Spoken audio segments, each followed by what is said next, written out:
les faire. Alléluia. Je vous dis que les enfants de Dieu, la séparation, c'est un principe chrétien. Jésus a dit simplement, quand tu l'as reçu même dans ta propre famille, tu vas te séparer de ton père, de tes frères qui ne te reconnaissent pas.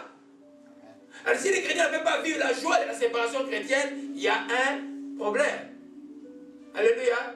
Alors quand on ne peut pas se rendre compte que son corps est le temple de Dieu, et qu'on est le congé de chute, pourtant pour les gens, vous allez voir, vous voyez, aller dans certains endroits, vous allez voir, vous dire, mais comment est-ce que ces gens-là, ils se disent qu'ils sont chrétiens?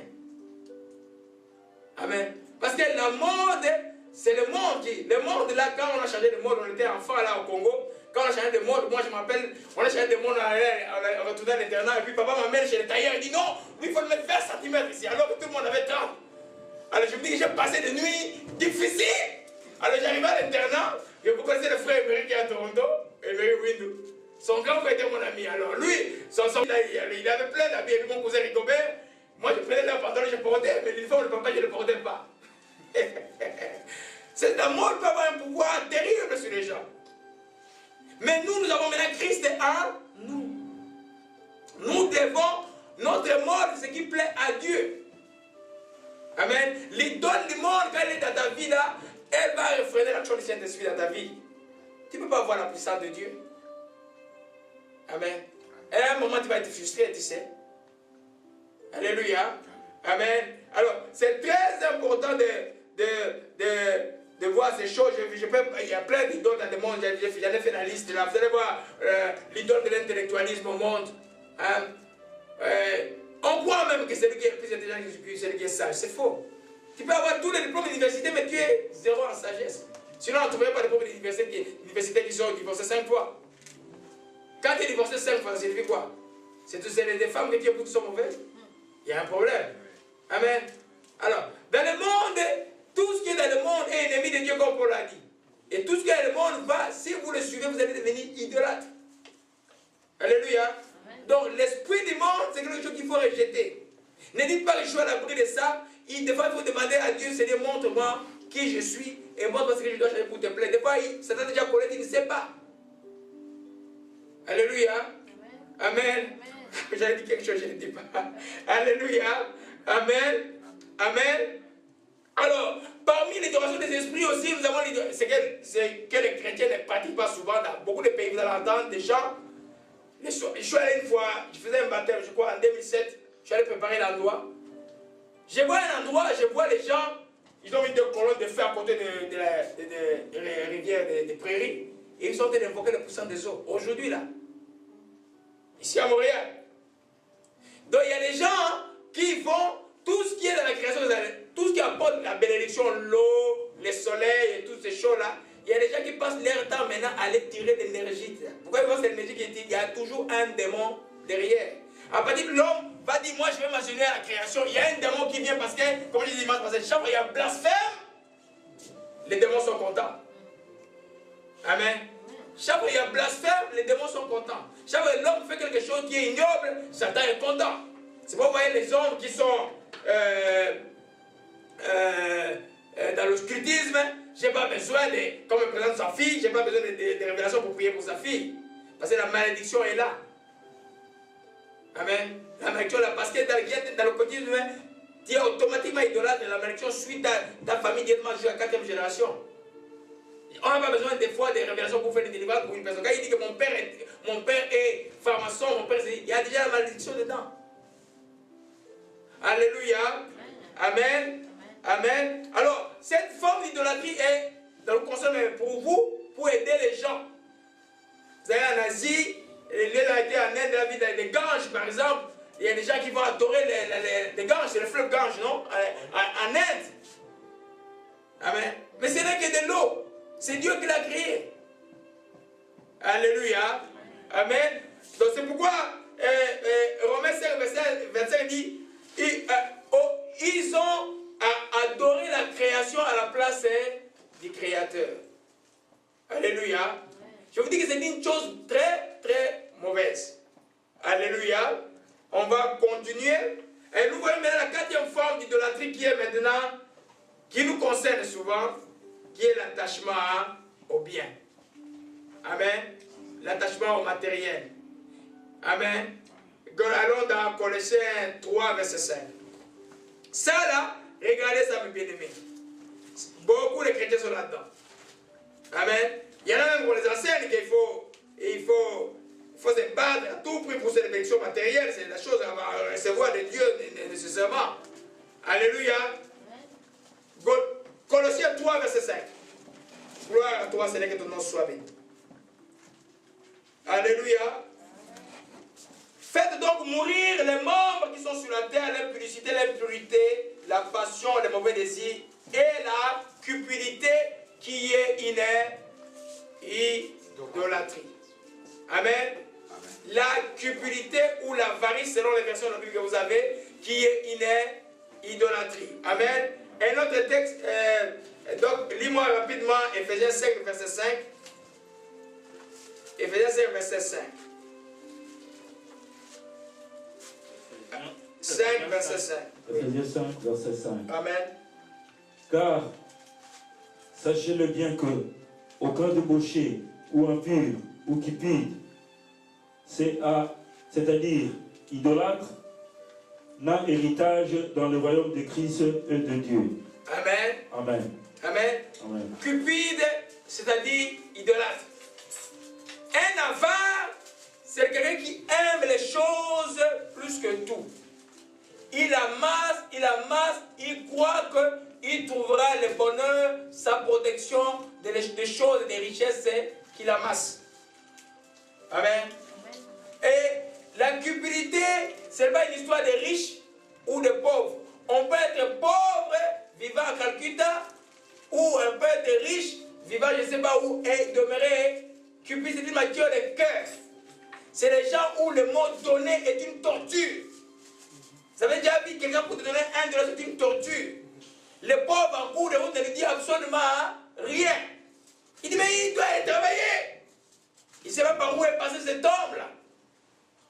Tu vois quelqu'un extorpé, il va aller travailler. Alléluia. La cupidité, quand tu es attaché aux choses. Les thèmes de la cupidité, c'est quand tu n'as pas que tu dois donner. Tu sens que tu n'as pas. Et puis, quelqu'un t'appelle et dit, j'ai besoin de quelque chose. Tu regardes, tu n'as que ces $20. Lui, il a 3 enfants, toi, tu es seul dans ton appartement. Tu peux boire de l'eau avec du sucre, avec du pain. Il dit, tu gardes ton $20. Tu es cupide. En d'autres termes, tu trouves ta joie dans ces choses. Ton contentement, ta sécurité est dans ces choses. Donc la chose te domine en quelque chose. Parce que toute idole domine la personne qui idolâtre. Alléluia. Alors, Dieu ne veut pas que ses enfants soient cupides. Amen. Tu sais que tu es cupide, quel que soit l'argent que tu vas avoir, tu auras toujours besoin d'argent. Le cupide, l'avare n'est jamais satisfait. Mais il va amasser jusqu'à ce que le jour où Dieu va lui demander son âme. Alléluia. Amen. Alors, c'est très important, ça arrive dans beaucoup des enfants de Dieu. Dieu nous parle dans Deutéronome 8 rapidement pour les enfants d'Israël. Alléluia. Et puis on va revenir sur les détails de ça. Amen. Je voulais vraiment avancer, mais je n'avance pas. Amen. Deutéronome 8. Amen. Vous vous souvenez des enfants d'Israël, ils ont fait presque 40 ans dans le désert, et puis la génération qui a suivi entre dans. Amen. Deutéronome 8, verset 17. Amen. Je vais le lire rapidement. À partir du verset 15 au même 14. Alléluia. Prends garde que ton cœur s'enfle et tu n'oublies l'Éternel ton Dieu qui t'a fait sortir du pays d'Égypte, de la maison de la servitude, qui t'a fait marcher dans ces grands et affreux déserts, quand il y a plutôt des serpents brûlants, des scorpions, dans les lieux arides et sans eau, qui a fait jaillir pour toi de l'eau du rocher le plus dur, qui t'a fait manger dans le désert la manne inconnue de tes pères, afin de t'humilier et t'éprouver pour te faire ensuite du bien. Garde-toi de Dieu de ton cœur, ma force et la présence de ma main m'ont acquis ces richesses. Souviens-toi de ton Dieu, car c'est lui qui te donnera la force pour acquérir pour les acquérir, afin de confirmer comme il est fait aujourd'hui son alliance qu'il a gérée à tes pères. Amen. Un autre verset dit, quand tu auras dans bon point, garde point en bon point. À l'époque, la bonne santé était avoir un bon point. Amen. Mais ce n'est pas le cas aujourd'hui. Amen. Ce n'est pas le cas aujourd'hui. Mais il mangeait bien. Il n'était pas stressé. Il pouvait marcher longtemps. Il ne faisait pas de crise cardiaque comme aujourd'hui. Bon, aujourd'hui, Dieu comme ça, c'est fini. Là, il y a un problème. Alléluia. Amen. La Bible dit, garde-toi d'oublier l'Éternel ton Dieu. Souvent, quand les choses, je vis avec certaines de mes relations, quand les choses ont commencé à s'accumuler, la facilité des choses, d'avoir n'importe quelle voiture qu'on veut, tout ce l'argent est là. Je vous assure, il y a un grand risque que Dieu devienne un second. Amen. Le dimanche, c'est venu un jour de golf. Le boss qui ne peut pas t'appeler pour aller jouer au golf, tu vas. Et puis Dieu est secondaire. Et puis, bon, tu dis, il y a mon ami Laurent qui fait pour moi, et de toute façon, ça va aller. Ça ne marche pas comme ça. Alléluia. Amen. Amen. Mais il faut demeurer avec l'esprit que j'avais dit à l'introduction il y a 3 semaines, l'esprit d'Abraham. Abraham était riche, mais il n'avait jamais accordé l'importance à ces choses. Amen. L'importance était à Dieu. Amen. Vous voyez qu'Abraham, quand l'autre a dit, et il a dit qu'ils avaient plein de richesses, ils ne pouvaient pas vivre ensemble, Abraham a dit à l'autre, je vais choisir où tu veux aller. Parce que quand tu es avare, tu ne peux pas faire ça. Quand tu es avare, tu vas marcher, le principe d'avare, tu vas marcher avec tes yeux. Et tu tomberas toujours dans le piège. Des fois, mais toujours Dieu veut que tu cèdes ce que tu es. J'ai connu une expérience il y a quelques dimanches. Vous n'allez pas voir dans la vidéo, je vais couper ça. Parce que quand je vais publier un message. Quelqu'un m'a appelé, il avait besoin d'une certaine somme d'argent. J'avais rien.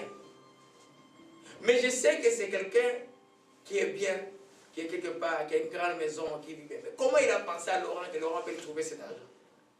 Je me suis agenouillé et dit, Seigneur, cet homme, c'est qu'il est vraiment dans un problème. Pour qu'il m'appelle moi. C'est pas possible. Je me suis agenouillé, j'ai prié, j'ai dit, Seigneur, fais en sorte que je puisse trouver un $200 pour lui. Et puis, je lui ai dit, si tu payes attendre dimanche soir. Je suis venu ici dimanche parce que vous avez donné les offrandes. Ici, on a payé la salle, il restait $200. Parce qu'il voulait faire un prêt. Il a fait le prêt, il m'a fait un chèque pour une date que j'ai pris là. Et puis, il me dit, tu sais, mon frère, mon pauvre fils qui travaille ne peut pas me donner, mais de parler pour un moment. J'ai fait une erreur de calcul dans mes histoires de payer des trucs. Il me paye. Mon pauvre fils ne peut même pas me prêter ça. Il faut que toi qui es loin, que tu fasses des kilomètres pour que tu me donnes ça. Vous voyez comment c'est l'avarice peut être même dans la vie de nos enfants. C'est son père là, qui a tout fait, qui a allé chaque matin dans le hockey pour lui partout. Amen.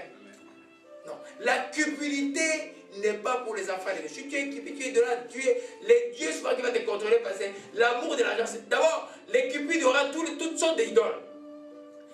Parce que toute chose qui va accumuler va être comme son Dieu. Principalement, il va être dominé par maman, l'esprit de l'amour d'argent. C'est l'amour de l'argent est la racine de tout le mal. On voit ici à Montréal. Les gens qui vivaient pas au Congo, dès qu'ils arrivent ici, que le mari n'a plus de travail depuis quelques temps, c'est fini. On voit que les choses ne marchent plus bien. L'amour de l'argent. Alléluia. Amen. Alors, nous comprenons que nous, en tant qu'enfants de Dieu, nous devons nous examiner tout le temps. Est-ce que je suis cupide ou pas? Amen. Amen. Si donner pour toi est un problème, tu es cupide. Si donner pour toi, Amen. Surtout pour Dieu, quand il donne avec joie, ne donne même pas. Quand il donne sans joie, plutôt ne donne pas parce que ça ne va à rien servir. Quand il donne une offrande, par exemple, à Dieu, tu dois donner avec joie. Amen. C'est pourquoi Dieu a demandé